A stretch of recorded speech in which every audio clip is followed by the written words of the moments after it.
Nessa aula nós vamos aprender sobre mais alguns atributos na criação das tabelas.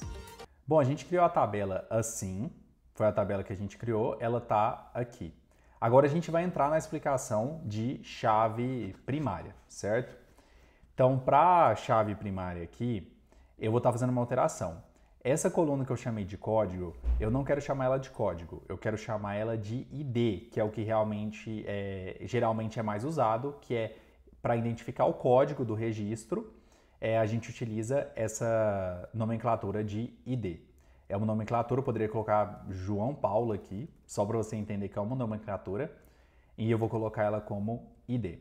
Eu também vou colocar ela em primeiro local, gosto de colocar ela aqui na primeira posição, não importa, mas é um padrão bem usado.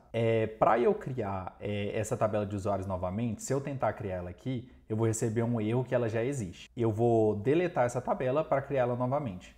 Para a gente deletar uma tabela, a gente utiliza o comando drop table usuários. Drop aqui de remover, tabela usuários.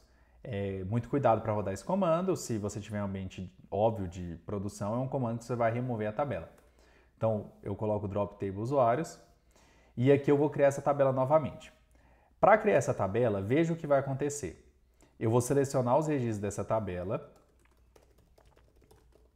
usuários, e eu não tenho nenhum registro. E eu vou usar o código de inserção da aula passada para inserir um novo registro, só que eu vou inserir sem o valor da ID, que é o código do usuário. Então, vou fazer um insert into, inserir em, na tabela de usuários.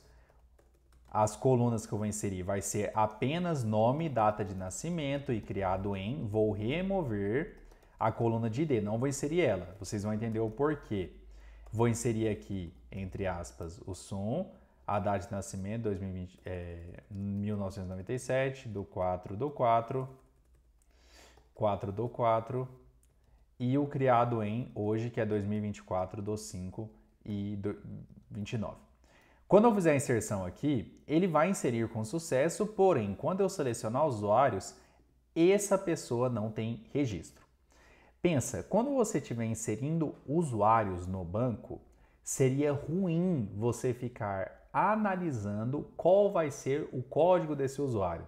O SUM vai ser o código 1, o Marcos vai ser o código 2, o João Paulo vai ser o código 3. Ficaria cansativo você ficar inserindo esses códigos e você poderia errar. Para isso que existe a chave primária. A chave primária é uma chave para identificar o registro, uma chave única, que é o código, e a gente utiliza uma forma de incrementar ela automática. Então, além dela ser única, se tiver o SUM com registro de ID1, não pode ter o João Paulo com registro de ID1, porque já tem uma ID1 no banco de dados. Então, a chave primária ela é única e, além disso, a gente coloca ela como incrementar automático. Então, se o SUM é 1 e eu inserir o João Paulo, automaticamente ele já vai ser o 2. Não precisa de eu avisar isso. Então, na hora de criar a tabela, mesma coisa, padrãozinho em inglês. Eu coloco ID, int, que é inteiro, e eu coloco aqui que eu quero que ele seja primary key, que é chave primária, e além disso, auto increment separado por underline. Então, primary key vai falar que é uma chave primária, uma chave única que não pode ser repetida, e o auto increment para falar que se tiver um usuário de ID 157, o próximo vai ser 158. Se tiver um usuário de ID 7005, o próximo vai ser 7006. Para criar, eu preciso de retirar essa tabela daqui. Então, eu removo essa tabela, crio ela novamente e agora seleciono, ela está aqui da mesma forma. Mas se eu fizer o describe, eu consigo ver aqui que ela é uma chave primária, então aqui é o ID, e eu consigo ver que ela está com extra aqui do auto increment.